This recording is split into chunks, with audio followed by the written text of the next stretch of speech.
Osprey recently updated the Porter travel pack with a new fabric and several upgraded design features. I posted a short overview of the major changes when the bag first came out, but I wanted to go more in depth and show you a side-by-side comparison between the 2023 Sojourn update and the previous model. I've always liked the design on the Porter. It's a fairly straightforward bag with a large duffel style main compartment that's very easy to pack. Combine that with some great compression straps, some decent small gear organization, carry-on dimensions, and you have what I would consider to be close to a perfect travel pack. However, there's always been some design features that just miss the mark, especially this mediocre back padding here. It's really just a hard, firm panel with virtually no air ventilation. The 2023 update fixes a lot of these issues. They added some back padding here with some air ventilation, as well as a few other design upgrades that I'll go into further in the video. The listed dimensions on the newer model are slightly different. It's listed at 17.5 inches long, while the old one is 19.5 inches long. However, in reality, it doesn't quite feel like there's that much of a difference here. Same thing with the width. This is supposed to be 13, 14.5, but when I measure these things out, they're really both right around 13. In reality though, this bag is pretty squishy, so how big it is really gonna depend more on what you put in there and how much you compress it down versus the actual listed dimensions. These are gonna both work as a carry-on very easily in almost every airline. However, my 18 by 14 by 8 sizer box, you can see pretty clearly it'll kind of fit in the length dimension, but unless you really underpack this bag and squish it, it's gonna be hard to get it in there. Same with the new model. They basically fit in this bag the same, which is why I'm not really convinced the dimensions are actually any different. You can get it in there, but it's really tight. The general style and design on the Porter remains basically unchanged. Still has the big, large duffel style compartment, a large front opening organizational compartment, and a top slash pocket. The major updates that I'll be showing you in this video are a new fabric. They have some hardware improvements, including some top handles here, side water bottle pocket, as well as that improved back carry system. The fabric on the upgrade is completely different, and instead of using the same fabric like they did over here, kind of this medium density, rough textured nylon, they used a combination of a thicker, softer 1680 denier polyester on the side of the bag, and then a medium weight Ripstop nylon here on the front panel. They changed around the placement on some of the fabric paneling on this bag, but worth noting is that both of these models, well, the bottom isn't completely flat. They will basically stand up on their own, and they're not gonna fall over. The Porter also has some upgrades to the hardware, most notably this front compression panel. You can see the old one's much thinner, much larger buckle over here, and a much wider strap. This doesn't change much functionally, but it makes me feel a lot better about putting pressure on these straps, squishing the bag down. And worth noting, it's the same design on both, but they have these little fabric loops, a strap keeper for these compression straps. It works fine when you have a lot of stuff in the bag and it's nice and full.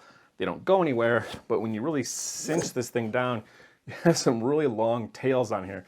There's really no way to put them away, except maybe just tuck them underneath the panel here. The zippers are new. They're the same size YKKs, but they changed it to this matte finished aluminum. They added the zipper pull. Compare that to the older model over here. It's more of the shiny metal with the only zipper pull is this little loop. These are gonna function virtually the same. I think the new ones look a lot better and they're a little bit smoother. And as far as security goes, you can see the old one has the lockable zipper, while the new one is just the zipper pulls. However, to accommodate for this, they added this security fabric loop down here at the end. This is intended for putting the zippers behind. Basically just makes it really difficult to quickly opportunistically open this pack. And you can see they also added one of these to the top slash pocket zipper, although because it is kind of tucked right here next to the handle, this one is a little bit more awkward to use. One of the great design features on this bag is the security this front panel offers you. When you take these two front pockets, move the zippers over to the side, and then when you close this front panel, it's really just basically hard to get to these things at all, even without using that security loop. In reality, it's so ridiculously easy to get into most backpacks using a ballpoint pen that really by adding a travel lock on here, you're really just telling people in which pocket you're keeping your valuables. The large zipper on the older pack is actually really hard to get into, but just as an example, this small pocket, really easy to just pop it open, run the zippers back, and you can't even tell someone broke into your bag. A better security method is to just keep your bag on you, keep it in sight, hide the zippers, put them behind the security loop, just make it hard for someone to just easily opportunistically open your bag. If you want to lock your zippers, some low-key security like this little Night Eyes micro lock keeps your zippers locked without advertising where you're storing your valuables. Now looking at the other external features on the updated Porter, there's a few design changes here, adding some handles, removing and adding pockets. The old model had a side slash pocket. This thing is huge. The new one, that pocket is now gone. I think it's a good upgrade. This pocket was kind of unnecessary to begin with.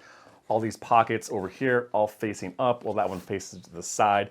Makes it a little bit awkward, and there's plenty of room in these other pockets anyway. Thankfully, they didn't make any changes to this large front pocket, basically exactly the same style. They have this zipper pocket here in the front, and then a few fabric and a mesh divider over here. It's still fairly large, plenty big enough to put a light jacket in here, a tech pouch, something like that. The only change they made was removing, this thing has a foam padded panel here. It's not in the new update, but I don't really see how this was necessary to begin with. The top slash pocket is basically the same location, same opening. The interior dimensions are a little bit smaller, and it's now lined with this kind of fuzzy fabric, which is good if you don't want to get your gear scratched. On the left side of the bag, they added a large stretchy water bottle pocket. However, they had to change the size and orientation of the handle. It's made out of this stretchy mesh material. It lays mostly flat except for this kind of weird crease over here on the bottom. This thing is huge, pretty much fit anything in here. Big 1 liter Nalgene style water bottle. And because this pocket is not see-through, but it's basically breathable mesh, you can use this pocket for other things, travel towels, sandals, stuff like that. You do just need to be careful though, because this thing is stretchy, so larger items aren't gonna just pop out of here. But there's no zipper or anything, so you wanna be careful in what you put in here because it could just fall out. And then to show you what they did with a pocket, instead of just being this really large, fat, briefcase style carry handle, it's now just a very small strap. It's got some padding in here, but it's kind of offset.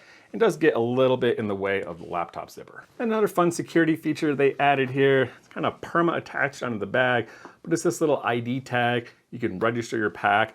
It's got a QR code on here, so if you lose it, somebody finds it, they can find you. The other handle updates are these carry handles on the top of the bag, which don't exist at all on the older model. They work fine, let you just kind of carry the bag around like this.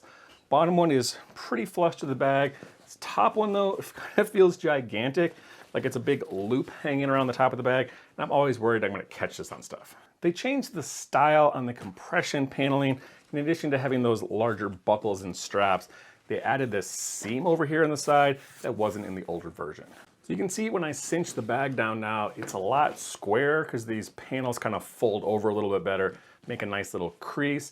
I think it makes the bag look better on the outside. Makes it more flat so you can fit it into the security bin easier. Compare that with the old one, which is more rounded, kind of looks like a big turtle shell on your back. I think this looks way better. The last exterior feature is the laptop compartment, largely unchanged, still here in the back. Top access zipper, starts here, runs over here around to the bottom of the side. This is about as far as you can open it. It's not a full panel opening, just kind of have to stick your laptop in here from the corner.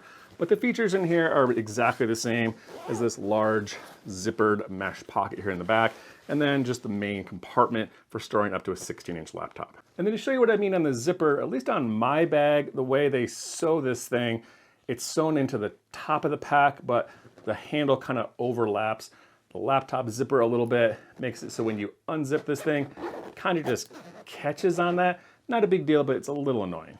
That's all the updates on the outside of the bag. So now I want to show you the back here and what I think is the best upgrade so far, the addition of this back padding.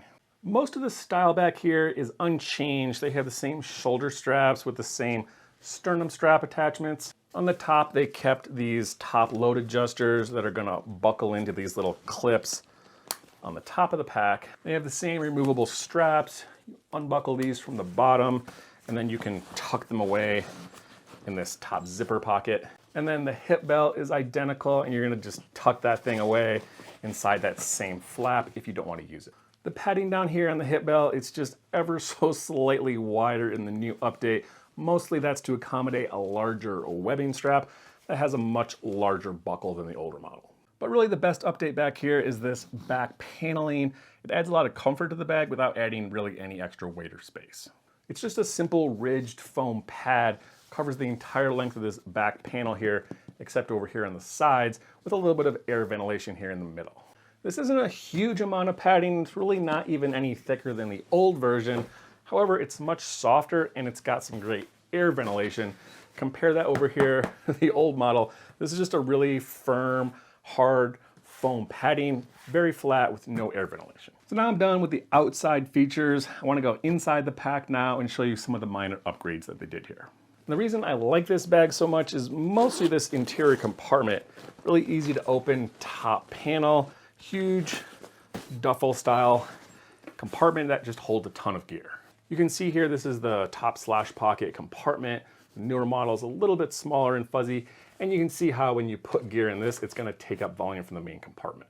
These side pockets are very similar. The new one doesn't curve down, it's just a slash pocket, and then they still have the same large side mesh pocket over here. But you can see the new one has these extra compression straps that they don't have in the older model. Because these outside panels offer such good compression, I'm not really sure that these are completely necessary for that, but they do a good job in helping your gear from shifting around in here. You can see they added these little fabric loops so you can adjust these.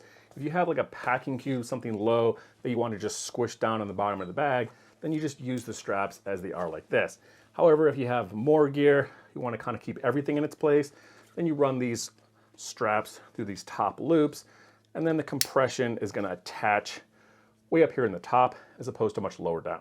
As an example, I detached it from the loops. You might want to have your packing cube cinched down in here from keeping it from shifting around in your bag.